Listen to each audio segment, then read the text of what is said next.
Hello, hello, hello, beautiful people. Welcome to this next episode of the Secrets of a Witch podcast with me, Sabrina Scott. And I am cozy in bed as I am recording this, thinking thoughts, feeling feelings, existing, and being a human in the world. And it's been so fun to think up all these different topics to talk to you guys about, and the feedback has been so amazing so far. The moment that I'm hitting record, we just hit 2,500 listens, so thank you. I'm sure by the time this episode goes live, since right now I'm scheduling stuff into the future, it will be even more, but I wanted to just say an explicit thank you to everyone who's listening and everyone who is sharing this with your friends and everyone who has rated the podcast 5 stars. You are my fucking superheroes. I love you all. Thank you so much from the bottom of my heart. So let's get into it. Podcast time.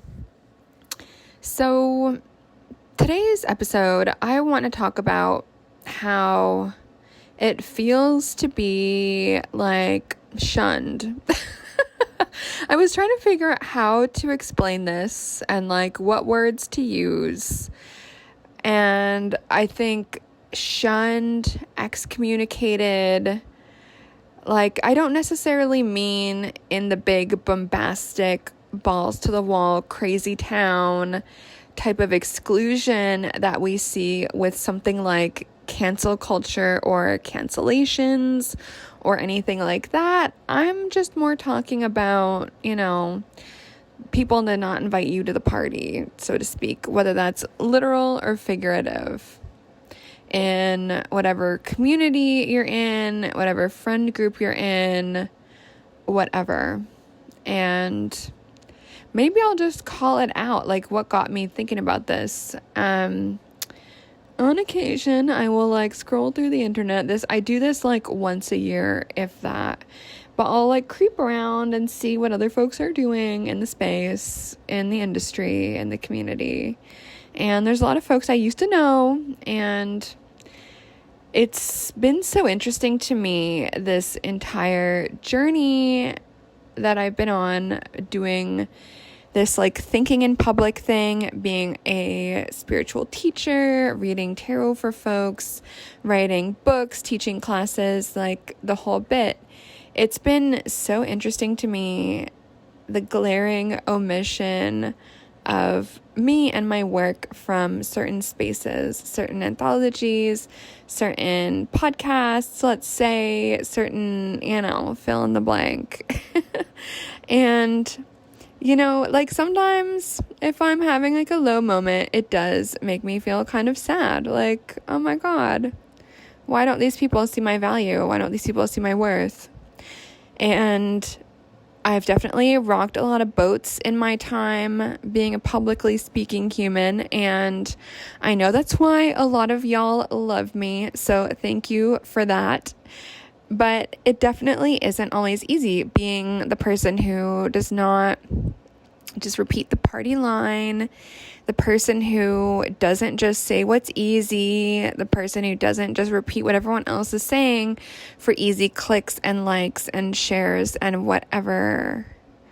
I've always walked a little bit to my own drum, so to speak, and that can mean that some people don't fuck with me, and that used to make me sad on occasion. Sometimes it makes me sad still, but you know what I kind of realized as I was thinking about this, and the lesson I want to share with you all today, is if you're excluded from spaces, if you're not invited to the conference, that based on what you do, you should very clearly be the keynote or one of them. I think many of us have been there, let's just say. If you are excluded from spaces that you feel like you want to belong to, or that you feel you deserve to be in, or whatever, you're just not invited to the cool kids table, you're not invited on the cool kids podcast, and it's absolutely bonkers if that's the case, my advice, which is a lesson I had to learn this whole time, is to create your own space. whatever community you wish existed, whatever community you wished would accept you, make it yourself. You don't need to wait for other people to accept you to find community. You don't have to wait for other people to value you and your contributions and your ideas and your brilliance and maybe your unique brand of sassiness in order to value all of that yourself. And, some of the really brilliant people, not everyone gets them. Some people are a little bit ahead of their time. Sometimes people say what needs to be said, but it's not exactly the popular thing. And sometimes that does not make you friends. Sometimes people are going to see you as competition, and that's why they're not inviting you to the things. Sometimes that's a factor. And sometimes, you're not meant to be picked. Because maybe, like me, your life is not about being picked. It's about forging your own path, creating your own communities, creating your own spaces, sharing your own vision, and walking a bit of a different path. And I'm sharing this because it's a lesson I've learned. And it still sometimes, gets to me if I'm having a bad day or just woke up on the wrong side of the bed or the astrology is weird. Because I am a person who happiness is my baseline, absolutely. But I'm not going to sit here and lie to you guys and say I'm up to 1,000,000% happiness 24/7. I'm not. I'm there a lot of the time. But I'm not there all of every second of every day. And so it can be sad to long for certain communities, or it can be really depressing in a low-key way sometimes to admit to yourself that, the mainstream thing has rejected me, or it wasn't a fit for whatever reason. It can be really easy to get pulled into a negative mindset or this woe is me type of thing. Oh, I suck. It will never work out. Why am I a problem person? Why, blah, blah, blah. And we can turn it in on ourselves sometimes unnecessarily. So if there's one thing that I've learned in this life, some stuff is our fault and some stuff is not. And I think if you have a really good handle on what's yours and what isn't, and what you need to take personal responsibility for, and what is absolutely not yours, and what is just other people being bonkers and acting out their own weirdnesses in your direction, sometimes it's just not going to be a fit. Because wherever we go, there's going to be humans, and the humans are not always going to be on our wavelength. And some of us, it might be harder to find those resonant folks, whether that is an audience, whether that is a like-minded community, whether that is the exact right spiritual teacher for you, whether that is the exact right students for you, the exact right partner or community of friends, or whatever it happens to be. Some of us are rare and uncommon, and it can be harder for us to find the other folks that resonate on that frequency, that are humming in that same vibration. And it can absolutely be a lonely path sometimes, but I do think it's important to be authentic to you.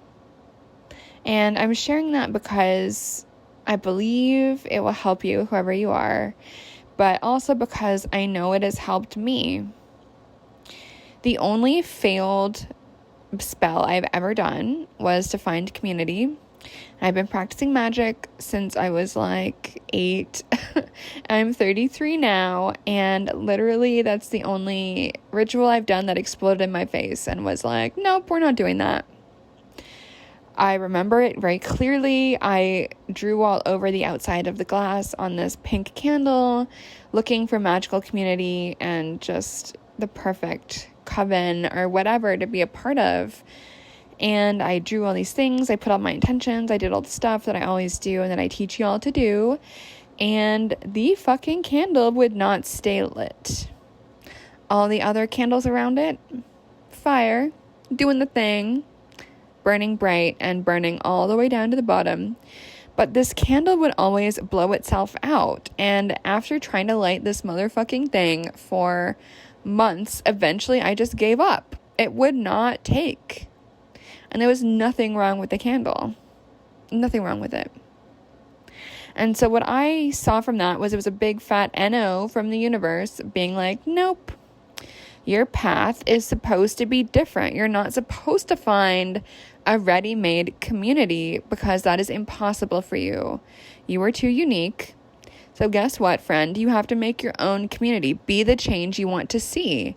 Create the community you want to see. Create the space you want to see. Create the magazine you wish existed. Write the book you wish existed. Make the art that you would love to go look at and that you want on your walls. Do the thing that you wish other people would do. Just do it. Create that something, whatever it is.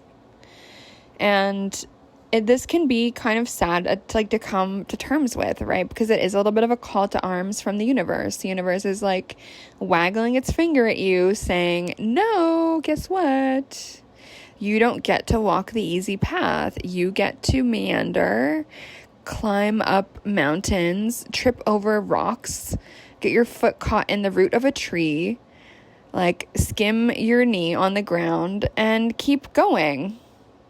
That's what you're meant to do. Your path is meant to be different. You don't get a ready-made. And that is going to be true for some of us. And it is a thing that can be frustrating because it invites us to step into our own agency, which sometimes we might not all want to do all the time about everything. It can be nice to just chill and coast sometimes and like go into a thing that already was created for us to just plug into and have an easy breezy time. That is a nice fantasy, isn't it? That was my fantasy for sure. And sometimes I still am like, wouldn't that be nice? But I know that is not my path. And even though it does hurt sometimes to be excluded or not to be invited to things that I know I am worthy of, ultimately, I know that the most important person to validate me, what I'm doing, is myself at the end of the day. The validation of other people is not the thing that will make or break my self-concept. Because I have the self-awareness to know what I'm good at, what I'm not. And the reason I'm saying this, it's not about me. It's not just about me airing my laundry with y'all. It's because I know I'm not the only one that has been through this or has felt this. Especially in our 30s. I know there's some of you in your late teens and 20s listening, so maybe you're experiencing something a little bit different. But in my experience, it's so challenging, especially in the 30s and I think late 20s, to really step into that, to find that, that sense of belonging, like a ready-made community. So the closest thing I found to that was something that I created myself in my course communities with my students. And I don't know what that thing will be for you. Part of me stepping into this is also creating this podcast. Rather than complaining about there being witchy, not many witchy podcasts that I like, why not just make the fucking one that I wish always existed and that I could have listened to when I was younger? Why not just make it now? And create it as though I'm talking to that younger version of myself that knows less things. Is it always easy to jump up and do the thing and be that change and create what we are wishing for? No, it's absolutely not always easy. But in my experience, it has always been worth it. And thinking back at it, that was some of the motivation of why I created both of the books that I have out, Witch Body and then Curse and Cure, which came out last September. Those were the books I always wished that someone else had written, but no one did. So guess what? I got to write them. That's why there's nothing else out there that is like what I do. And if I was going to wait for someone else to do it, I would have been waiting forever. And so I'm going to extend that to you and ask, what is that thing for you? What is the thing that you long for, that you wish for? And can you take any steps today to move towards that? Whether that's setting an intention, whether that's committing to a process, whether that is affirming yourself instead of waiting for other people to affirm you. Whatever form that takes, I would invite you to spend some time there today. Lean into it. I know, I'm right there with you. It is definitely not always easy. But the easy thing isn't always satisfying. And creating a life that we feel good about, sometimes no pain, no gain. Growth can be painful, but I think it's also so beautiful to experience the process of it, how it stretches us, and also to see what's on the other side can be so beautiful and satisfying and warm and fuzzy and all that good stuff. So create the change, my friends, in whatever way you want to, whatever way you can, whatever way you feel called to do. All right. So I'll leave you with that for now, my lovely people. Thank you for listening to the Secrets of a Witch podcast with me, Sabrina Scott. You can check out my website at sabrinamscott.com. You can say hello on the Instagrams at sabrinamscott. And of course, you can check out my clothing line at shopsabrinamscott.com. If you love the podcast, please share it with a friend or 2 or 3 and give me a 5-star rating. And if you hate it, kindly tell no one. All right, friends, with that, I will say goodbye. See you on the next episode. Take care.